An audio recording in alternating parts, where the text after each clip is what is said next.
16 after the hour, Doug Stephan's Good Day program, welcoming Peter Kiernan into our radio world.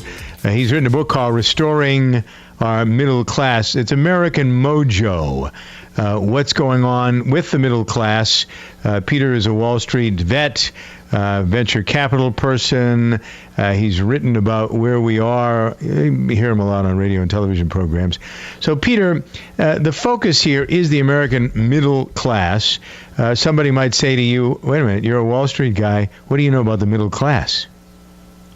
Well, I think that's a reasonable question. I was a Wall Street person. I left 15 years ago, but in that intervening 15 years, I've spent most of the time watching what's going on with the middle class, and it's changed dramatically from the 1950s concept of sort of an essentially white experience that was based on earnings. Yeah. Today, it's very, very different. We're a far more complicated organism than that. You present a different picture than most. If you listen to the people who are always trying to set up this advocacy for the poor, they say the wealthy need to pay more in taxes, that sort of thing. You have suggested in this book that a group of people there are a small group of people that have seen their wealth go up, but most Americans who are considered middle class are not there. Is it the fault of the rich? Well, look, there's an orgy of evidence, right, that there's been a concentration of wealth at the upper end, and that's not debatable, it's not contestable. To me, where the real action and the real concern should be focused, including by people in the 1%. We have 45 million people who are poor in this country, and that's awful. That's unacceptable. Way too many. So what do we do about it?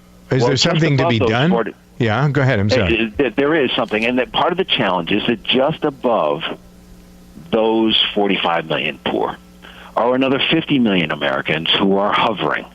Just a twist of life's knife, a cancer diagnosis, a car accident, a lost job, away from a trip down to poverty. So if you look at it now, 40% of American kids will get food stamps for some period of their lifetime. Mm-hmm. Some people make the argument, Peter, that it's by design, that the government has created these various programs to keep people in their stable, if you will, of control, and that many of the things you're talking about, not you, but that are being discussed, are facetious. Well, I take a somewhat different view, and that is that if you look at what the American people have, there is a reservoir, a powerful reservoir of talent and ability and drive.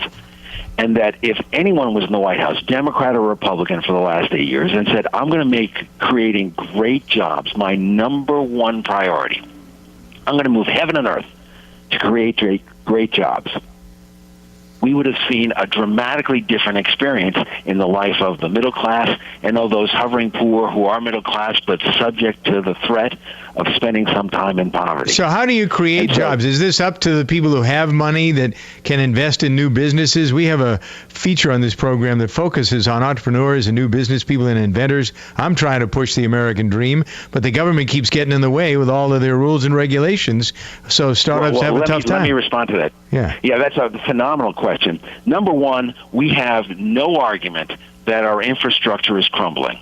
We have the world's greatest infrastructure, and we're allowing it to crumble. I say what we should do as American citizens is take the same attitude we had during World War II.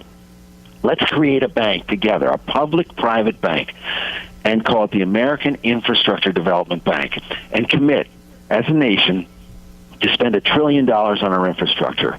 And into that, I would expect every 1%er to make a commitment. Every pension fund, whether it's a public pension fund, a union pension fund, a corporate pension fund, to commit. I say that we would create great jobs, we would rebuild our infrastructure, and we would do one more thing. Particularly if we're willing to do something like war bonds where every American participated, we would engage the American people in the recreation and the redemption of American infrastructure. That would create world-class jobs. And the beauty is that those jobs are multiplier jobs. If I hire one person or you hire me, we have to hire a couple others to support us. Yeah. Peter Kiernan, the book is called American Mojo, Restoring Our Middle Class Before the World Blows By. Interesting ideas put forth there. Thank you, Peter.